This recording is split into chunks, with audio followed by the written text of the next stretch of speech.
কুশমন্ডি ব্লকের উদ্যোগে কৃতি ছাত্রছাত্রীদের সংবর্ধনা, উৎসাহ বাড়ালো প্রশাসন। দক্ষিণ দিনাজপুর জেলার কুশমন্ডি ব্লকের উদ্যোগে আজ মাধ্যমিক ও উচ্চ মাধ্যমিক পরীক্ষায় কৃতিত্ব অর্জনকারী ছাত্রছাত্রীদের সংবর্ধনা প্রদান করা হয়। কুশমন্ডি ব্লক প্রশাসনের পক্ষ থেকে আয়োজিত এই অনুষ্ঠানে উপস্থিত থেকে কৃতি পড়ুয়াদের হাতে সম্মাননা তুলে দেন বিডিও ডক্টর নয়না দে। এই সংবর্ধনার মাধ্যমে শুধু পড়ুয়াদের সাফল্যকে স্বীকৃতি জানানো হয়নি, পাশাপাশি আগামী দিনে আরও ভালো ফলাফল ও উচ্চশিক্ষার পথে এগিয়ে যাওয়ার জন্য তাদের অনুপ্রেরণাও যোগানো হয়েছে।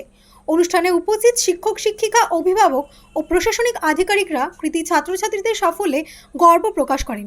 বিডিও ডক্টর নয়না দে তার বক্তব্যে বলেন, শিক্ষাই সমাজ ও দেশের উন্নয়নের মূল ভিত্তি।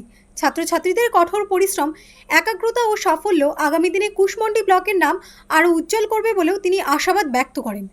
অনুষ্ঠান ঘিরে ছাত্রছাত্রী ও অভিভাবকদের মধ্যে আনন্দ ও উৎসাহের পরিবেশ দেখা যায়। কুশমন্ডি ব্লকের পক্ষ থেকে সমস্ত কৃতি ছাত্রছাত্রীদের জানানো হয় আন্তরিক শুভেচ্ছা ও অভিনন্দন। তাদের এই সাফল্যে গর্বিত গোটা কুশমন্ডি ব্লক।